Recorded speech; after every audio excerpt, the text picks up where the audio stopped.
Fala pessoal, tudo certo? No vídeo de hoje eu vou mostrar para vocês a tabela de precificação que eu criei. Então ela é uma tabela bem simples, mas bem completinha, tá? Não é tabela complexa, não é algo muito ruim de mexer. E hoje a gente vai desmembrar ela para mostrar para vocês como é que ficou, para vocês poderem usar aí nas impressões de vocês. Tá? Antes de mais nada, a gente dá uma lida aqui na atenção. Então as células brancas elas podem ser alteradas. Então todas as células que estão brancas aqui é as células que tu pode digitar o valor. As células em verde são fórmulas, tá? Então aqui tem fórmula, tá? Aqui também tem fórmula. Então todas as células verde têm fórmula, então o ideal é não mexer, né? Mas se tu tem conhecimento em Excel, quiser alterar, fica à vontade, tá? Laranja é o valor final. A gente já vai chegar lá, tá? E aqui a caixa cinza é para selecionar que a gente também já vai chegar ali. Tá? Lido aqui as atenções, né? A gente vai começar aqui com essa parte que é o nosso produto, tá? Que a gente quer especificar. A gente coloca aqui um teste 1, a gente vai colocar aqui a quantidade de horas que deu no software no fatiador, né? Então eu vou colocar aqui 4 horas e aqui eu vou colocar 50 gramas. Tá? Nessa parte aqui, a gente tem os custos fixos da empresa, tá? O que é o custo fixo? O custo fixo é aquele custo que, independente se tu vende ou não, tu vai ter aquele custo, tá? Então, ele é um custo, como o próprio nome diz, um custo fixo. Ele não depende do quanto tu vende, tá? Então, eu coloquei aqui um aluguel. Um aluguel, por exemplo, aqui eu trabalho em casa, tá? Então, o aluguel aqui de casa é R$ 700. Porém, se eu botar aqui R$ 700, vai estar errado, porque eu uso somente 2 cômodos da casa. A casa aqui tem 6 cômodos, eu utilizo dois, ou seja, eu utilizo 30% da casa. Então, aqui, o ideal é a gente colocar 700 vezes 0,3, que seria 30% do cômodo da casa. Tá? Então, se tu também trabalha num apartamento, trabalha em casa, tu pode fazer esse cálculo também, tá? Porém, se tu tem loja física, o ideal é colocar o valor total, né? Então, eu pago 500 de aluguel, a gente coloca 500 de aluguel. Tá? Então, aqui a gente vai deixar da forma que a gente tinha colocado. Assinaturas de softwares, tá? Então, por exemplo, se tu paga um programa, um fatiador, se tu paga um SolidWorks, se tu paga um Fusion, se tu paga um ZBrush, então são uh, valores de softwares que tu utiliza para impressão 3D, tá? Tu utiliza para fazer os produtos, tá? Então aqui eu coloquei R$ 95, tá? De um software, um exemplo, para a gente deixar um valor aqui, tá? As plataformas de e-commerce, tá? Então, por exemplo, tu tem um site próprio, tu vai colocar aqui a mensalidade que tu paga nessa plataforma, tá? Então, eu coloquei aqui R$ 59,90 também, como um exemplo, tá?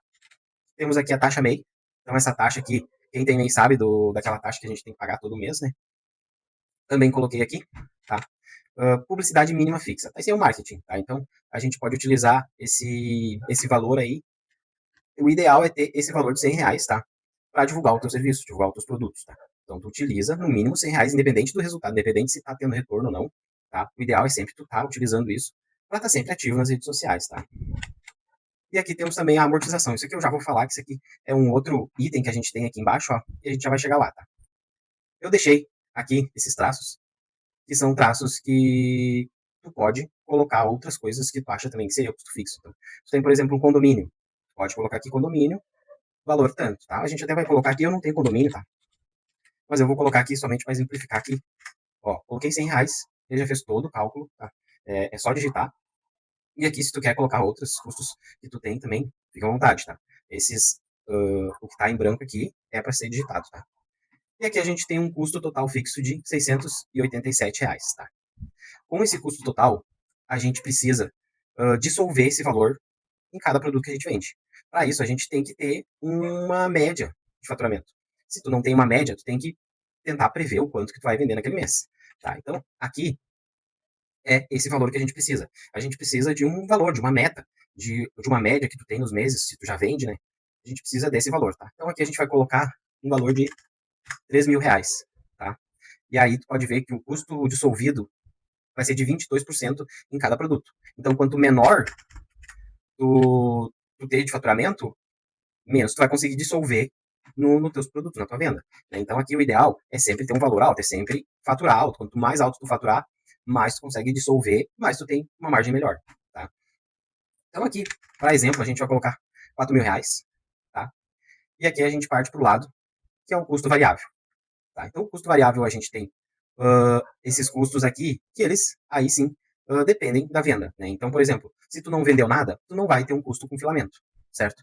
Então, tu não vai ter um custo com elétrica, se tu não vendeu nada, tu não vai ter um custo com energia elétrica, tá? Embalagem também. Então, por isso que esses custos aqui dependem do teu faturamento, tá? Por isso que eles são variáveis. Então, a primeira coisa aqui, o quilo do filamento, tá? Esse quilo aqui do filamento, ele tem um detalhe que é, por exemplo, imagina que tu tá comprando um filamento na internet, tá? E o preço do filamento é R$ 100. Quando tu vai lá e compra na internet, tu tem que pagar um frete. Vamos supor que o frete seja R$ 20. Tu tem que colocar aqui R$ 120, tá? Porque ele vai englobar no custo do filamento, tá? Então, a gente tem que fazer, tem que prestar atenção nesse detalhe, tá? Outro exemplo, se tu comprar 10 filamentos de R$ 100, vai dar R$ 1.000. E tu paga um frete de R$ 50, tu vai conseguir dissolver esses R$ 50 nos R$ 1.000. Então, tu divide esses R$ 50 nos 10 filamentos que tu comprou, certo? Então, a gente sempre tem que fazer essa jogada. Então, obviamente, quanto mais filamentos tu comprar de uma só vez, melhor, porque tu paga um frete mais barato, certo? Então, esse é o detalhe importante. A gente tem que ver. Comprei 2 filamentos, paguei R$ 30 de frete. Vai ser R$ 15 para cada filamento que a gente vai colocar aqui. Tá? Então, por isso que esse valor aqui, a gente tem que ir alterando conforme a gente vai comprando os filamentos. Entende? Então, aqui, vamos deixar R$ 120. Aqui, potência da impressora. Tá? A potência da impressora tem que ser verificada na ficha técnica da impressora. Tá? Então, é só pesquisar potência da. Que nem aqui, por exemplo, eu tenho uma Ender 3KE. Tá? Então, pesquisa lá, potência Ender 3KE. Ah, lá vai aparecer no Google qual é a potência, tá? Então aqui, 350 watts, tá? Esse número aqui é em watts. Descendo aqui em custo, esse seria o custo por quilowatt-horas, tá? Esse custo aqui, ele tem um detalhe importante, eu até coloquei aqui no lado, tá?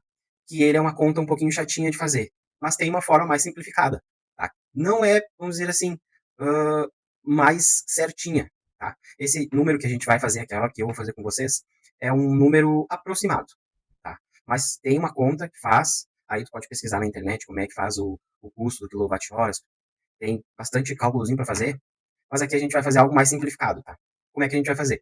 A gente vai pegar o valor da conta aqui, eu vou dar um zoom, o valor da conta de 648,12 e dividir por 570, que é o consumo daquele mês. Tá? Então, esse aqui é o valor do mês, e esse aqui é o consumo do mês. Tá? Fazendo isso, a gente tem 1,13, tá? Ou pode arredondar para 1,14 aqui. Então, aqui, nesse custo do quilowatt-horas, a gente vai botar 1,14. Tá? Se tu quer pesquisar na internet, ver uma forma bem rápida de perguntar para o ChatGPT, botar os teus valores lá, ele vai te dizer quanto é que é o custo, né, do quilowatt-horas para ti, aí pode ficar à vontade para fazer isso, tá? Descendo aqui, a gente tem a embalagem. O que é a embalagem? É a caixa que a gente envia os correios ou transportadora, plástico bolha. Aí, nessa embalagem aqui, eu botei R$ 3, considerando a caixa, considerando o plástico bolha, tá? E considerando também algum plástico, um saquinho para proteger. Por isso que eu botei R$ 3, tá? Mas, um detalhe também na embalagem é que se tu coloca mais coisas, por exemplo, coloca um adesivo, um logo, aquelas folhas que são decoradas, aí tu tem que subir um pouco essa embalagem, tá? Então aqui tu pode começar a colocar R$ 5, tá? Como normalmente eu coloco somente o básico ali para proteger a peça, tá? A gente vai colocar aqui R$ 3, tá? Aqui nós temos um frete, tá? Normalmente, quando o cliente faz um orçamento, né, que é o caso que a gente está exemplificando aqui, a gente não faz frete grátis, né? Então o cliente vai lá e, e paga o valor do frete integralmente, tá? Então esse custo aqui não fica para ti. Mas eu, por exemplo, tenho um site e eu faço acima de tal valor, é frete grátis. E aqui eu tenho que inserir, por exemplo, o frete que eu vou pagar para o cliente, o frete que vai ser enviado para o cliente e ele vai se transformar em custo para mim. Porque eu vou estar arcando com esse valor. Tá? Então, mas claro, acima de tanto vai ser frete grátis. Tá? Mas no caso aqui, eu acredito que vai ser difícil ser utilizado isso aqui para vocês. Tá? Agora a gente vai aqui em amortização. A amortização é a degradação da tua impressora, né? A vida útil da tua impressora. Porque um dia ela vai estragar, um dia ela vai dar manutenção. E vai chegar daqui 3, 5, 10 anos, vai ter que ser comprada outra, tá? Então a gente tem que amortizar esse valor, tá? Eu coloquei aqui para mim uma Ender 3KE, que é a que eu tenho, e o valor que eu paguei nela, né? Eu paguei o valor, eu paguei ela usada, né? Então eu paguei um valor de R$ 1.500. E aqui é a vida útil que eu acho que ela ainda vai uh, aguentar, né? Então, o ideal aqui, com impressoras novas, tá, seria 36 meses, tá? 3 anos. Aqui também pode colocar outras, outras impressoras, tá? A gente vai colocar aqui, só para exemplificar, uma outra impressora aqui, uma Bambolab, tá? Vamos botar uma Bambolab nova, uma A1, uma A1 Mini, tá? R$ 4.000. E ele já vai fazer todo o cálculo aqui em cima. Então aqui tu coloca uma outra, coloca todas as impressoras que tu tem. Tá? Aqui, no meu caso, eu vou deixar só a minha Ender 3KE, que é a única que eu tenho de filamento. E aqui, a vida útil, 24 meses, tá? Esse é o total de amortização que deu. E esse valor aqui, a gente vai dissolver ele aqui no custo fixo, tá? Então, ele vem para cá para a gente colocar ele junto com o custo fixo e dissolver ele no, no preço final, tá? Descendo aqui em pintura, tá? Essa é a parte mais chatinha, mas isso depende muito de pessoa para pessoa. Então, é algo que eu posso falar, algo que pode ser estranheza para ti, tá? Mas não dá bola. Aqui é de pessoa para pessoa, tá? Então, eu categorizei, tá? 3 tipos de pintura. A pintura simples, tá? Que seria passar um preto e um dourado por cima, fazer aquele dourado envelhecido. É uma coisa bem simples mesmo, uma coisa que não toma muito tempo. Uma pintura média seria uma pintura de um cartoon, de um que são cores primárias. Não tem sombra, não tem degradê, não precisa fazer wash, não precisa fazer. Então eu coloquei isso como pintura média, tá? E a pintura complexa, aí sim, aí é uma pintura completa, né? Então com sombra, degradê, com mistura de cores, várias, tudo, né? Tudo que o personagem precisa, né? Para ser o mais realista possível, tá? Então eu utilizei aqui o valor de tinta, tá? É a tinta, quanto é que gasta para fazer um simples, aqui quanto é que gasta para fazer um médio, e aqui quanto é que gasta para fazer uma pintura complexa, tá? Isso aqui é o valor de tinta, tá? Obviamente, Roger, eu não concordo, eu acho que o simples gasta R$ 2, então coloca R$ 2 aqui, não tem problema nenhum. Eu acho que média gasta R$ 4, eu acho que complexa gasta R$ 8. Coloca, não tem problema nenhum colocar, tá? Então aqui, depois a gente vai ver como é que a gente faz essa seleção aqui, tá? Descendo aqui, a gente tem o primer e o verniz. Tá? Eu coloquei um valor dele em spray, que é média de preço. Tá? Então, aqui, verde, tá? Então, ele está com fórmula aqui em cima. E aqui é onde a gente digita os valores. Tá? Então, por exemplo, eu tenho um spray de primer que eu paguei R$ 35. Tá? E eu consigo fazer com ele, eu consigo fazer essa peça que a gente está aqui, tá? Isso é imaginação e experiência, tá? Tem que ter experiência, se não tiver experiência, aí vai ter que ser no chute mesmo. Tá? Ideal, utiliza o bom senso aí, tá? E aí vai fazendo e vai anotando, vai mudando isso aqui conforme tu vai criando experiência, tá? Então, por exemplo, eu gastei R$ 35 num spray de primer e eu consigo fazer 20 peças. Então, cada peça vai ter um custo de R$ 1,75, tá? Mas Roger, eu sei que não dá para fazer 20 peças, só dá para fazer 5 peças. Então a gente altera aqui o valor para 5 peças. Vai aumentar o custo da tua, da tua pintura, tá? Do custo de pintura. Roger, eu achei aqui o spray, eu não utilizo spray, eu utilizo um aerógrafo e uma tinta da Acrylex, eu paguei R$ 20. Então coloca aqui R$ 20. E aí quantas peças tu consegue fazer? Acho que dá pra fazer 10. E aqui tu vai alterando o valor conforme tu vai tendo experiência, conforme tu vai pintando, e a mesma coisa pro verniz. Né? Então eu consegui só um verniz de R$ 45. Dá para fazer 15 peças. Então, esses valores aqui vai digitar conforme tu tem, tu tem aí, né? Conforme tu conseguiu. Tá? E se tu não sabe a quantidade de peças, vai no bom senso, deixa o padrão aqui, 35, 35, 20 e 20. Utiliza esse padrão aqui até tu ter uma base. Tá? Ou, se tu tem alguém que tu conhece que pinte, vai lá e pergunta para ele, quanto que dá para fazer com um spray? Isso vai depender, óbvio, do modelo que tu tá fazendo, tá? Isso aqui, essas peças, se baseia quantas peças tu consegue fazer esse modelo aqui, tá? Isso que é a quantidade de peças, tá? Mão de obra de pintura, mesma coisa. Simples, média e complexa, tá? É a mesma coisa que eu falei antes. Isso depende de pessoa para pessoa, tá? A primeira coisa que a gente tem que determinar, quanto é que a gente quer ganhar por hora? Quanto é que tu acha que vale a tua pintura? Tá iniciando na pintura? 10, R$ 15? Isso depende muito de ti. depende se tu te valoriza ou não te valoriza, depende se tu tá aprendendo, se tu consegue aprender, as técnicas que tu tá usando. Então, esse custo hora é muito pessoal, tá? A gente pode botar valores aqui, é muito pessoal isso aqui. Isso aí é, é de ti, tu vai escolher, tá? Eu deixei um padrão de R$ 10 a hora, tá? Não é o valor que eu cobraria, tá? Mas hoje vamos deixar R$ 15 a hora aqui, só pra não dar briga aí. Então, a gente vai também, simples, 1 hora para fazer, tá? Lembrando que aqui, essa 1 hora, tá? É somente pintando, né? Não, obviamente não é. Tu pintou lá o olho da miniatura, demorou 5 minutos, 3 minutos e deixou 20 minutos secando. Esses 20 minutos secando, tá fazendo outra coisa, tá? Então ele não vale efetivamente como mão de obra de pintura, tá? Isso aqui a gente tá falando de hora com o pincel na mão ou aerógrafo na mão e pintando, tá? E média 2 horas, complexa 4 horas, tá? Esses valores também, todos podem ser alterados. Ah, Roger, eu acho que a média leva 6 horas e a complexa 10 horas.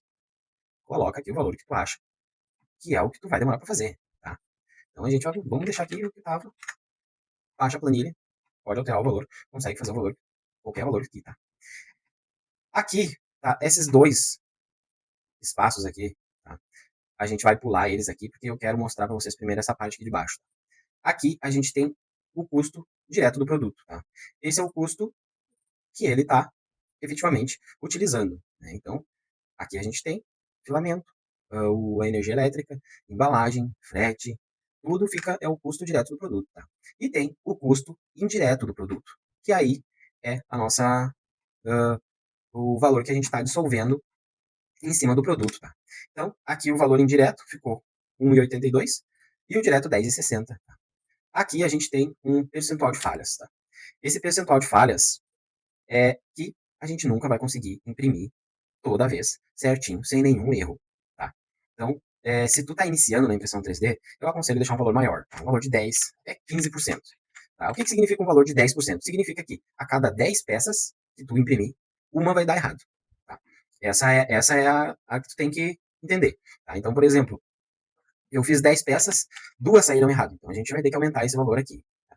Então, eu vou deixar aqui com o padrão 10%, tá? Um percentual de falhas, e aqui ele vai dar um valor de 1,24. Tá? Que também vai para o custo total do produto. Então, o custo total do produto, a gente soma todos esses custos aqui de cima que a gente falou. E aqui temos o custo de pintura. Tá? Então, o custo de pintura simples, R$ 20. Custo de pintura média, R$ 67,50. E custo de pintura complexa, R$ 86. Isso aqui é só de pintura, tá, pessoal? É só de pintura, tá? Viu? É só aqui a pintura. Tá? Então, caso tu... Ah, eu acho que, Roger, esse complexo aqui ficou muito alto. Então, a gente vai, ó, a tinta. Então, vamos diminuir a tinta. Acho que R$ 8 é muito. Vamos ver se a gente botar 6. Não mudou muito. Vamos botar... Aqui não tem muito que mudar, não. R$ 10 o custo de hora. Já mudou bastante coisa, né? Então, aqui o custo de hora, ele é o que manda aqui, tá? Lembrando que verde não se altera, tá? Então, tu vai alterar sempre nos brancos, tá? Esclarecida essa parte aqui, aí a gente vai pro que a gente realmente quer. Tá? A gente tem o nosso markup. O markup nada mais é, tá, que um multiplicador. Tá? Então, ele vai pegar todos os custos que a peça tem e vai multiplicar ele para gerar o nosso lucro. Tá? Então, por exemplo, aqui no preço final, sem pintura, tá? Essa aqui não está considerando a pintura, a gente está com um lucro de R$ 20 numa peça que é R$ 35. Tá? Então, o valor de venda para um cliente, por exemplo, que te chamou no WhatsApp, que te chamou no Instagram, é de R$ 35. Um lucro de R$ 20. E aqui abaixo, o custo total da peça, R$ 13,60. Tá? Então, o que seria esses dois aqui, tá? Então, quando a gente tem aqui um valor, esse valor, lembrando que esse valor é sugerido, tá, pessoal? A gente pode, por exemplo, Roger, eu acho que esse lucro está muito baixo. Então, vamos aumentar ele. Coloca 3,5, coloca 4, coloca 8. Aqui é a mesma coisa que a pintura. É de pessoa para pessoa. É o valor que tu acha que o cliente vai conseguir pagar e tu vai conseguir ter um lucro bom. Tá? Então, a gente vai deixar aqui com 3, um lucro de 27 e um valor de R$ 41. Tá? Com esse valor de R$ 41, se você for vender com esse valor pela Shopee ou pelo Mercado Livre, tu vai ser taxado. Tá? Eles têm uma taxa, né, de venda. Aqui eu já coloquei a taxa mais alta né, da Shopee, que é quando tem frete grátis, tá? Essa é a taxa mais alta. Então, como é que funciona a taxa deles? Eles pegam e taxam 20% mais R$ 4, tá? Então, aqui, esse é o valor que se tu for vender na Shopee, tu tem que colocar esse valor lá para receber esse aqui. Tá? Então, colocando R$ 54 lá, o cliente fez a compra, aí ele vai receber o produto, vai avaliar ou vai confirmar que ele recebeu o produto e tu vai receber R$ 41. Então, se tu colocar lá R$ 41, tu vai receber 20% a menos e R$ 4 a menos. Tá? A mesma coisa no Mercado Livre. Tá? Se tu vender no Mercado Livre, esse aqui, tá? No Mercado Livre tem dois anúncios, que é o anúncio clássico e o anúncio premium. Tá? Eu coloquei aqui a taxa do anúncio premium, tá? Então, se tu quer receber R$ 41, tu tem que colocar lá no Mercado Livre R$ 49, tá? Então, esse é por isso que eu coloquei todos juntos, tá? Porque se tu fizer, por exemplo, pelo Pix, né, R$ 41. Se fizer pelo WhatsApp, aí se tu quiser parcelar, fazer pelo Mercado Pago ali, diretamente pelo Mercado Pago, com o link deles ali do Mercado Pago, tu consegue daí ver ali e cobrar um pouco a mais. Tu fala pro cliente, ó, tem uma taxa aqui. Ou se tu achar que essa taxa não é muito alta, tu consegue, né, aceitar, né, se eu não me engano, é 3, 4% de taxa, né, que é muito menor do que 20, 19%, tá? Então, por isso que eu coloquei esses três juntos, tá? Então, aqui é sempre bom tu verificar onde é que plataforma que tu tá vendendo, tá? Então, aqui embaixo seria o valor com a pintura, tá? E aqui tu tem que selecionar qual pintura tu quer, né? Qual pintura que vai ser. Então, vai ser uma pintura simples, uma pintura média, vai alterar os valores, uma pintura complexa, vai alterar os valores, tá? Então, vamos fazer aqui uma pintura média, tá? Colocar um markup aqui de 3 que nem a gente colocou lá em cima, e aí aqui a gente viu que o valor do cliente, né, o valor final, é R$ 184, o valor final, vendendo diretamente para o cliente, com um lucro de R$ 122, tá? Markup utilizado de 3, né? Então é um lucro bem bom, né? Então a gente tem aí um custo de 59 mais 13. Então é um lucro bem razoável, tá? Ah, Roger, eu acho que o cliente não vai aceitar. Então, ou a gente diminui o nosso lucro, né? Para diminuir ali aos R$ 150, diminuiu R$ 30 para o cliente, mas vai diminuir o nosso lucro, tá? Ou a gente verifica aqui a parte da pintura, né? Então, como aqui é com pintura, a gente pode mexer aqui na parte da pintura. Ou a gente coloca o nosso custo hora mais baixo, né? Que eu acredito que não seja o ideal, tá? Mas aí tu vai jogando, mas sempre deixa documentado isso aqui, né? Então, por exemplo, fiz todo esse modelo aqui. Posso salvar aqui como PDF com o nome da pessoa, o WhatsApp da pessoa, né? Para ter um registro, né? O ideal é sempre ter um registro disso aqui, tá? Finalizando aqui, a gente criei também o custo de resina, tá? Que é praticamente a mesma coisa, tá? O que vai mudar aqui? Tá? Então, eu coloco aqui, teste 02, 8 horas, 100 gramas, tá? Lembrando que a gente trabalha com quilo, na resina é quilo, tá? Custo fixo é a mesma coisa, não muda, tá? Pintura, a mesma coisa também, não muda. Custo variável, aí sim muda, tá? Quanto é que tu paga no quilo da resina? A mesma coisa. Tem que verificar se tu pega 1 quilo e paga o frete, então tu vai englobar o valor do frete no quilo da resina, a mesma coisa. Potência da impressora da resina é muito mais baixa, tá? Ela é muito mais econômica, vamos dizer assim, em questão de energia elétrica, tá? Então aqui tu vai colocar o valor da potência. Então eu tenho uma Saturn S, ela consome 96 watts, tá? Custo, a mesma coisa que a gente fez aqui, é até 1.14, se eu não me engano. E aqui tem a limpeza de álcool, tá? O que seria essa limpeza de álcool? Tá? Seria praticamente a mesma coisa que o spray, né, o primer ou verniz. Tá? Então, por exemplo, eu fui lá, eu utilizo etanol. Então, eu fui lá, peguei o etanol, né, e paguei R$ 25 em 5 litros. Tá? Quantas mesas de impressão eu consigo limpar com com esses R$ 25, né, com esses 5 litros? Eu coloquei aqui 15. Né? Então, aqui a gente pode fazer do zero aqui, coloca igual R$ 25, né, que eu paguei em 5 litros, dividido por 15 mesas de impressão. Então, cada mesa de impressão vai ter um custo de 1,67 sobre o álcool. Tá? Aqui nós temos a amortização também, é a mesma coisa, tá? As duas impressoras eu comprei usada, então Saturn S R$ 1.000 e a Photomono R$ 900. Com a vida útil como elas são usadas, eu botei também 24 meses, né? E aqui é tudo a mesma coisa, tá? Ficou tudo igual, não mudou nada. Tá? Então, é só para quem, que nem eu, que tem uma impressora de filamento e eu tenho impressora de resina também, isso aqui é o ideal, tá? Essa planilha, eu vou disponibilizar ela, tá? Vai estar um link aqui embaixo, então pode ali embaixo, que ela vai estar ali. Então, comenta aí, o que que tu achou dessa planilha? Tu acha que tem que mudar alguma coisa? O que que eu posso alterar? O que que eu posso melhorar nessa planilha? Tá? Essa planilha aqui, eu criei ela hoje, mas eu vou trabalhar em cima dela sempre que eu precisar, sempre que eu achar que eu preciso melhorar alguma coisa. Então comenta aí se tu tem alguma opinião, o que tu acha que eu posso melhorar, se tu gostou, se tu achou que é muita coisa, né? Lembrando que é muita coisa, mas é muita coisa que tu tem que digitar uma vez só, né? Porque depois que tu preencheu toda a planilha, não precisa mais ficar mexendo nos custos, na pintura aqui. Tu vai só colocar tempo de impressão, peso estimado e mexer no markup aqui para ver se tu quer receber mais lucros, se tu quer ter um lucro menor para poder fechar uma venda mais, para ser mais efetivo o fechamento da venda, né? Então, é basicamente isso que tu tem que mexer, né? Que é o tempo de impressão, o peso e o markup, tá? Então, não esquece de deixar teu like aí, se inscreva se não é inscrito e até a próxima. Obrigado.